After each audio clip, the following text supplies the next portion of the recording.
How's it going, everyone? So Absolum just put out huge patch notes about all the changes and fixes that are happening to this game and tweaks as well. So without further ado, let's get into it right now. All right, let's start off with the changes. The corrupted biomes modifier is now available by default. When you unlock the Mystic Ordeals, you can now take 2 players into Rakin's tutorial. The campfire craft ability has been upgraded.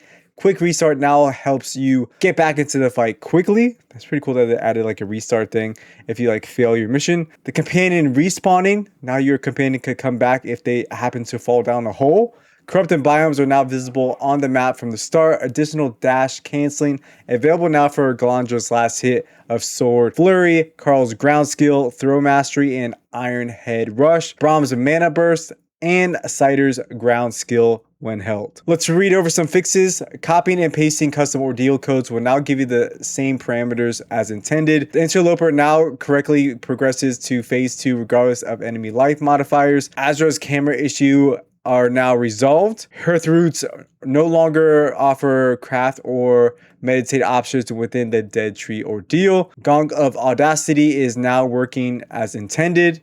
Runic Saddle and Past Echo will no longer spawn usable elite mounts. Azra will now properly progress to phase 2 even when defeated quickly. The Tinker Blade now correctly pierces through enemies. Bandit Chief attack freeze timing has been corrected. Inspirations are no longer shared between players. Music will no longer reset between transitions. Braum will no longer be duplicated when meeting him for the first time. Rituals are now correctly highlighted even when on a mount. Null traps will now correctly activate, reducing the bug caused by failed triggers. Elite Mushrooms Mercenary charge attacks are now working as intended. Motro, Mima, and Hagen's bone attacks are now telegraphed correctly. We fixed a soft lock possible after defeating the tutorial boss. Brahm's Aerial Strike now correctly triggers the Burning Strike effect. Time Mox now applies to weaken lock. Entering the ship's cabin while on a mount will now work correctly on the first try. We fixed the pushback numbers for the upgraded Wave Arcania Ritual. The Null Trap area no longer breaks when you have high movement skills. Arcania tweaks. Carl's Firestorm Bullet has an additional hit closer to the Blunderbuss, and Javelin has an improved hitbox. Galandra's Reaper Cyclone does more damage, and Dark Helix has more maneuverability. Brahm's Energy Ball casting time is faster with increased area effect damage. So this is tweaks and balancing. Jabora's Beast Fight rebalance to ensure it doesn't drag with enemy life modifiers. The Legion Ordeal now spawns fewer elite enemies. Corrupted biomes have been balanced, reducing difficulty in Grandry while buffing it in Garaba, Yendrim, and Asteros. Mushroom Companion's failed throw frequency has been reduced. The Twisted Horror's laser attack duration and cooldown have been tweaked to give you a chance. Fire Ring has been balanced, reducing heights but increasing impact. The Rising Jewel's attacks invincibility frames have been extended to the whole move. Carl's Headbutt and Rocket Dwarf can now earn mana. The Lizard King and Azra's dive attack can be clashed.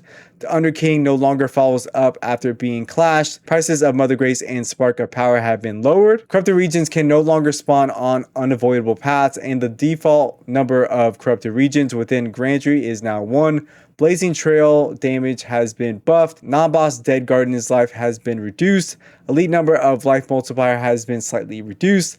Cider's Vortex grip range has been improved. Dark Carl boss has been balanced. Carl and Cider's mana gain for ultimates has been balanced. Crush Tip is no longer included in the museum. So that's it, guys. That's most of the fixes, balances, and reworks that are happening to Absolum as of now. Let me know if you guys are going to hop back into this game. I love Absolum, and I really can't wait to see if there is more things happening to this game in the future, whether that's DLCs or expansions. They did hint towards that. Something is coming down the pipeline. They did change, I believe, like studios. So bigger things are happening, and there's going to be like an animated show from Absolum. So if you guys like this IP, more things are happening, more things are changing, more things are going for the better for this IP, and I just love to see it. I hope to see more things happening down the road. I'm not too sure if we'll see anything this year. Would be awesome if we do, maybe in December, fingers crossed. So let me know if this information helped you at all. Leave that in the comments below. And if you guys enjoyed this video, give it a thumbs up, give subscribe. And if you guys want to stay in touch when I do drop content, click that bell notification down below because it means a lot to me. Stay awesome, stay amazing. It is the weekend coming up, and just be safe and just enjoy some games. Let me know what games you guys are playing this weekend. Leave that in the comments below. I would love to hear. Love you guys. Until next time. Peace.